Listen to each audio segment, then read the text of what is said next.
Bonjour et bienvenue. Dans une nouvelle vidéo, On est à Kairouan, la mosquée sacrée de Tunisie, la troisième ou quatrième mosquée sacrée du monde des musulmans et la première mosquée construite dans le nord d'Afrique. Une grande visite, je pense, qui nous attend. Nous, c'est Valé Abdo, couple franco-marocain, amoureux de voyage et de découverte. Soyez les bienvenus dans cette aventure au pays du jasmin, la Tunisie. On vous aime. Nhabkom barsha. Ça, c'était on vous aime en tunisien. Mais avant qu'on vous montre la visite, ça nous est arrivé une petite anecdote. Attends, on pose la caméra pour vous raconter. On était ici hier. Oui. Je vous laisse avec le morceau qui explique tout, qui était filmé hier. On est à Kairouan, vous voyez la grande mosquée de Kairouan derrière nous, mais on a fait une connerie. Kairouan, connerie, ça fait un peu rhématique, ça fait un peu poétique. Alors, ce qui est arrivé, c'est qu'on est arrivé vers 13h et quelques. On avait faim, on a dit, ce qu'on va faire, c'est qu'on va y aller manger. Et après, on y va visiter. Alors, au milieu du repas,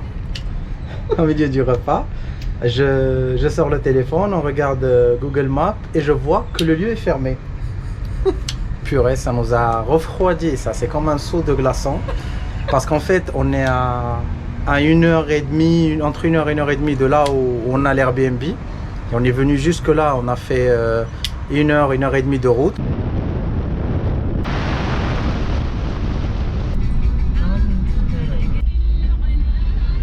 Après toute cette route qu'on arrive et qu'on trouve la mosquée fermée, c'est vraiment grave. Surtout que c'est une parmi les plus... il faut pas la rater. C'est pas quelque chose, tu dis, allez, j'en passe et je visite autre chose, ça va... Moi, j'ai lu que c'était une des plus belles du monde musulman. Oui, et c'est une mosquée sainte, c'est une mosquée c'est la première mosquée dans le monde, dans le Maghreb, le monde du Maghreb, le nord d'Afrique. C'est une des plus belles dans le monde islamique, chez les musulmans. C'est pas quelque chose que tu dis, allez, je m'en passe et c'est bon, je visitais quelque chose. Donc. Alors, on est obligé de rentrer chez nous et de revenir demain très tôt. Ce qui est le jour où vous voyez maintenant. On revient à demain, allez. On revient aujourd'hui. Alors, comme vous avez vu, hier, on a raté la visite. Alors, on était obligé de revenir. Pour une correction, c'était pas 1h30 de route, c'était plus que 2 heures de route. Et là, on est revenu le matin, on est parti vers 8h30, on arrive 10h30, 2 heures de route encore. Ouais. Et on va revenir 2 heures de route. Mais c'est tranquille. Alors, je vais vous montrer comment elle est arrivée là, parce qu'elle ne vient pas avec son voile. Nous venons d'arriver à la visite de Kairouan. Deuxième faute que je fais parce que je le savais, il faut les femmes être couvertes d'un châle et j'ai oublié le mien pour une fois.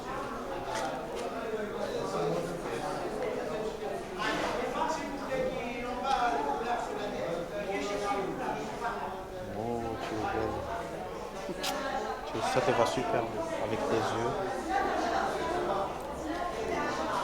On va attaquer la visite? C'est bon, t'es maghrébine. Oui.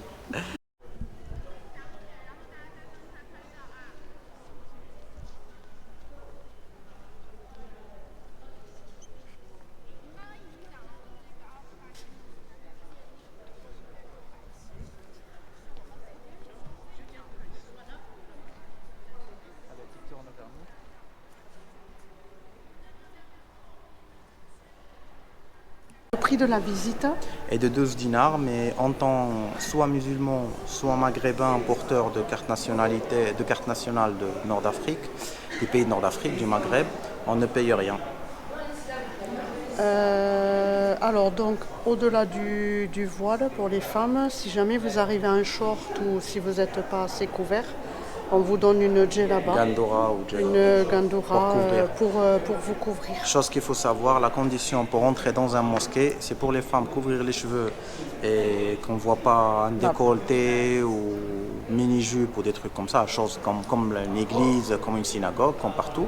Et pour les hommes, que c'est un short qui doit dépasser le genou, qui doit être plus bas que le genou largement, et qu'on a un t-shirt qui dépasse là. C'est pas obligé la gandora.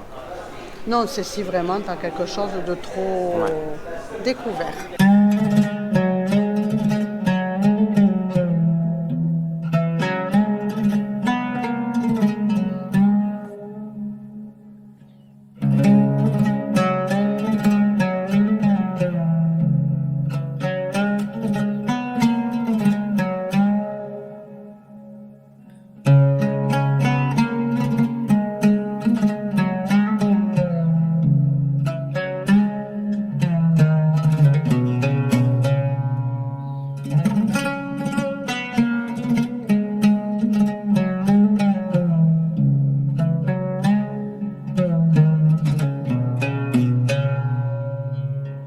y a quelques jours, c'était la fête de la naissance du prophète. Donc c'est un lieu qui a accueilli une ville qui a accueilli à peu près 1 million de personnes. On est arrivé une semaine plus tard un peu.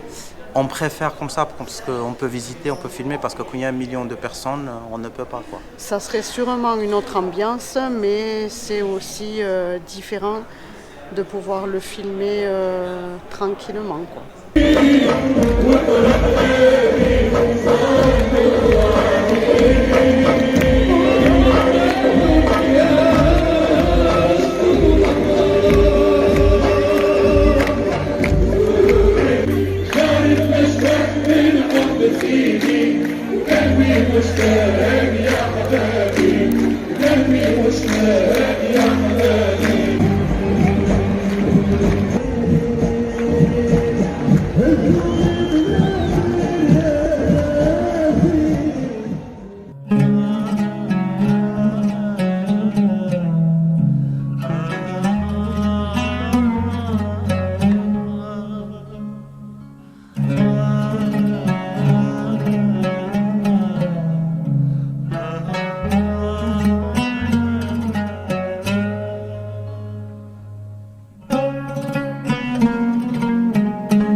Alors, j'espère que vous me voyez bien.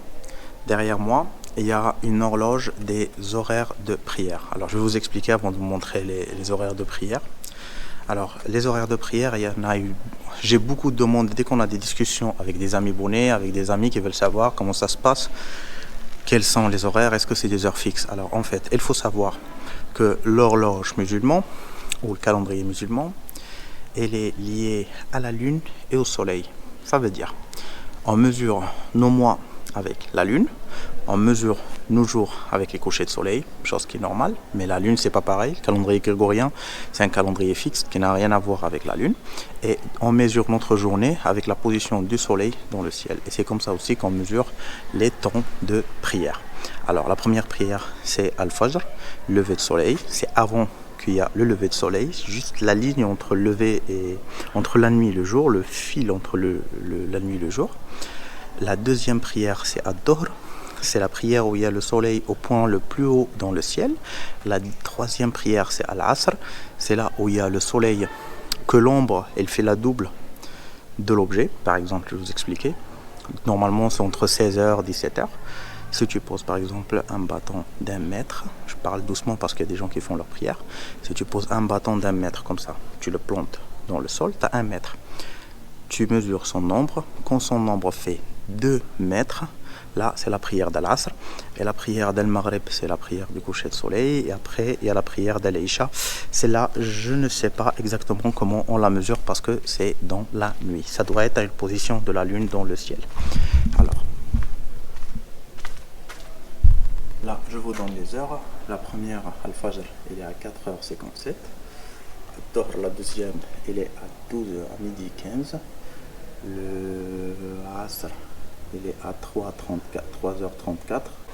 Et Al-Maghrib, le coucher de soleil, il est à 18h.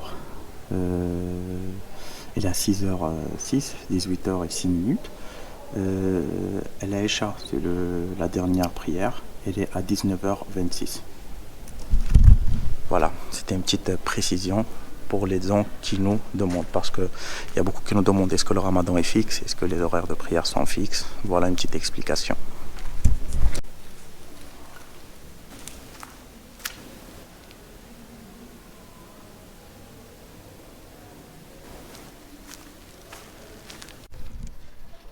Bon, petit bilan de cette visite. Faut l'avouer, moi je parle pour moi, décevante. Moi aussi. Ça reste, pour revenir à une chose, on avait pensé à ne pas mettre ce morceau dans la vidéo. On avait discuté de ça. Parce que nous, on vient pas pour dénigrer, On vient pas pour casser, mais on donne notre vrai avis. Notre ressenti. Comme au Maroc, on disait certains trucs, on est déçus, on a dit beaucoup de choses, on était même attaqués par des Marocains qui disaient non, arrêtez, vous dites n'importe quoi. Là, on sent qu'on a le devoir de le dire. La mosquée dans les livres, dans les trucs, elle est très, comment on dit, il lui donne une grande Une dimension qu'elle ampleur. a en vérité. Moi, personnellement, je la trouve pas grandiose. J'ai visité les mosquées à Fès, j'ai visité les mosquées à Marrakech, même les mosquées simples à El Jadida restent un peu plus. C'est pas le waouh, moi personnellement, c'est pas le waouh que je m'attendais. Moi aussi, parce que moi, c'était avec l'amphithéâtre El Jem, la vidéo qui passe avant. C'était un de mes rêves de venir voir ici. Mais finalement, je trouve pas ce La que je preuve, c'est m'attendais. qu'on a refait deux La heures et route, demie ouais. de route pour revenir. Moi, alors, il y a deux choses.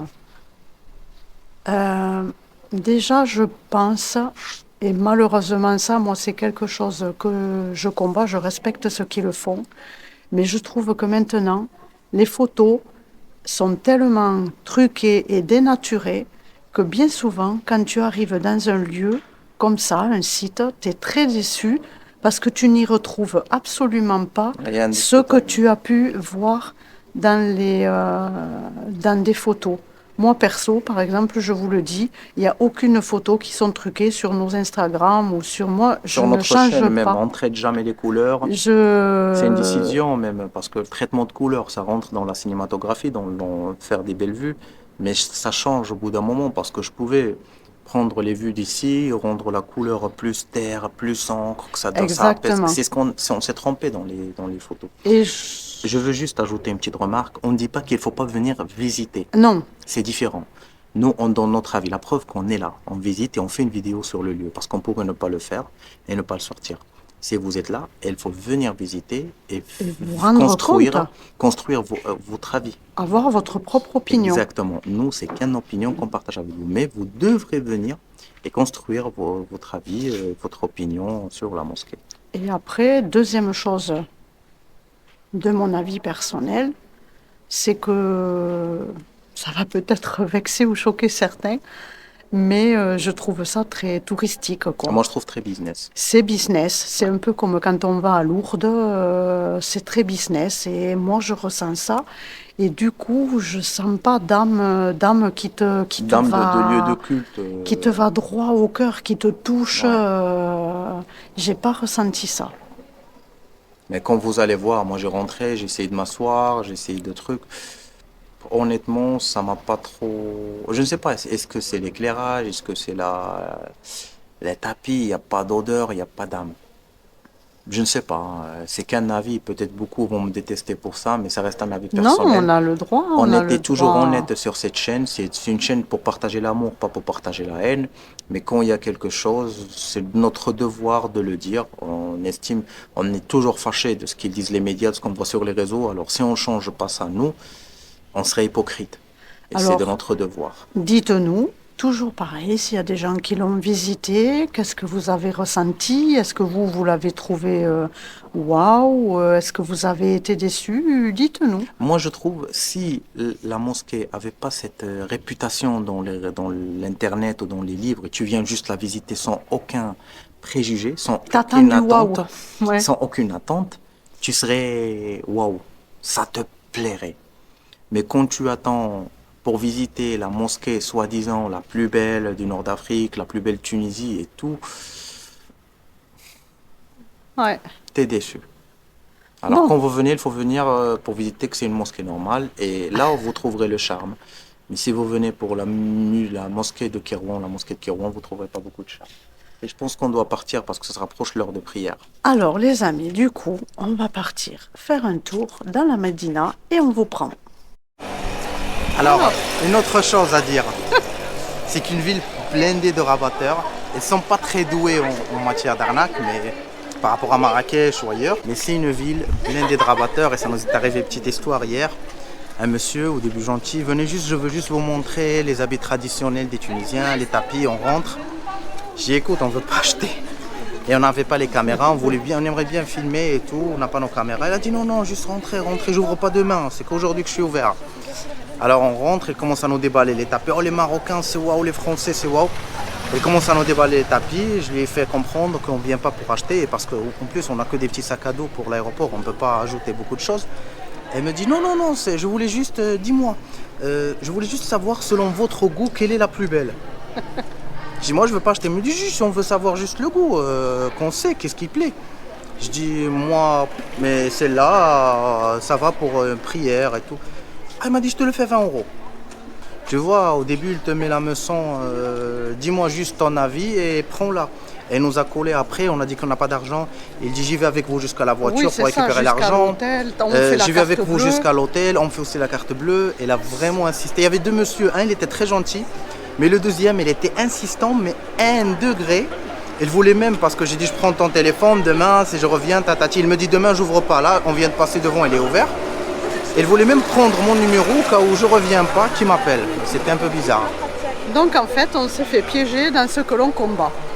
Ouais. Mais voilà, ici faites attention, ils vont vous dire mais non, depuis qu'on est arrivé à la ville, la route n'est pas par là, tu passes pas par là, il faut monter là, il faut descendre là. Depuis qu'on est arrivé. Bon, il y a quand même une spécialité ici, c'est le makroud. Attention, c'est le makroud. Alors, c'est ce qu'on appelle au Maroc le makroud. Voilà. Donc, on va essayer de se trouver une petite douceur.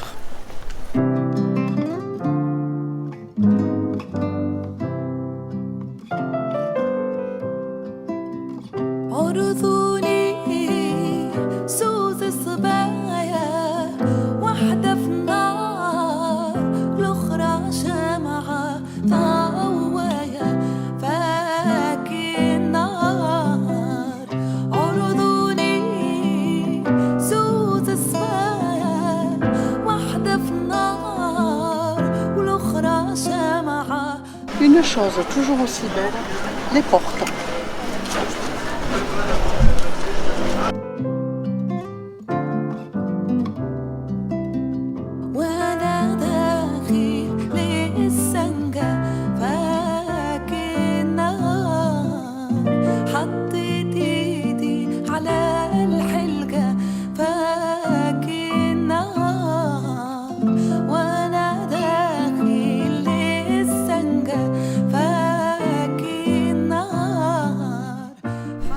On flâne et on se perd dans les ruelles de la Médina.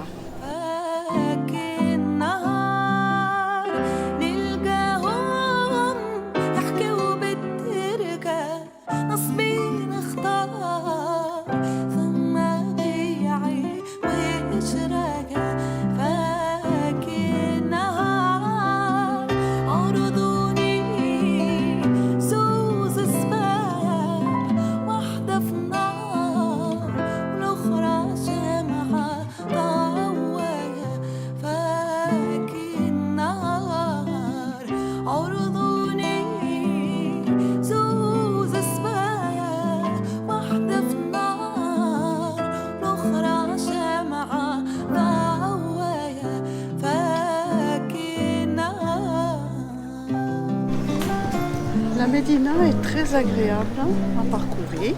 Ça équilibre un peu la visite, la petite déception du matin. Là, ça se rééquilibre avec la visite du Médina. Mais nous sommes toujours à la recherche de nos makroud. Allez, on ne désespère pas. On devrait bien en trouver quand même. Ça y est, on les a trouvés. On va se régaler. On prend un petit assortiment parce qu'en fait, il y a plusieurs goûts. Il y a aux amandes, la figue, c'est ça? Oui. Donc, on va goûter. Nous avons trouvé un café. On va prendre 2 citronnades pour goûter notre makroud.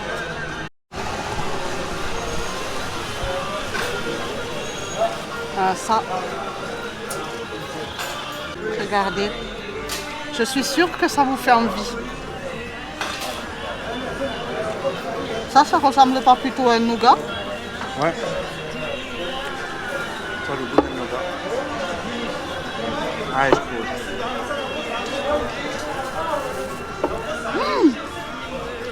J'ai failli tomber le verre. Elles sont bonnes. Ça, c'est aux amandes. Tata ou date. Ouais. Bon, allez, Ils sont super là. tu vas plus vite que moi. On vous conseille de goûter. Ouais, Surtout ça coûte pas hyper cher. Et c'est très goûteux. c'est vraiment la Et il spécialité. n'y a pas de farine. On a lu que c'est bon pour la santé, c'est pas mauvais pour la santé. Ouais, il n'y a pas d'œuf. Il y a pas de... C'est un gâteau qui se conserve Et ça peut se extrêmement garder longtemps. très longtemps. Ouais. On a fini notre petite dégustation. Alors vraiment petite, hein. Parce que tu prends 2-3 pièces, t'es calé. Hein. C'est ça. En tout cas, on vous conseille de ne pas acheter 1 kilo d'entrée, hein. Parce que Vraiment, là, regardez. il reste encore. Donc, Là maintenant- finalement on a pris 400 grammes, pas 250 Ah, grammes. 400 grammes, d'accord. On y est.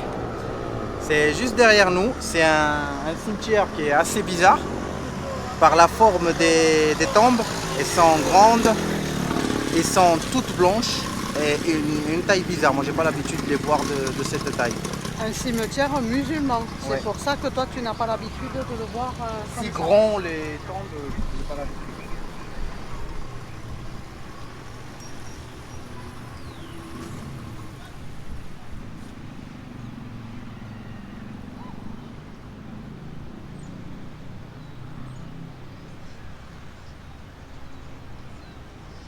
C'est là où ça finit cette visite de Kairouan. Une ville qui mérite la visite malgré ce qu'on a dit sur la mosquée. Ça n'a Alors, rien à voir. Bienvenue à Kairouan pour la découvrir. Nous on vous laisse et on vous dit à la prochaine aventure, à la prochaine visite. Et on vous aime en tunisien. Houakoum Barsha. Nhabkoum barsha. Nahabkoum Barsha. Allez, ciao ciao.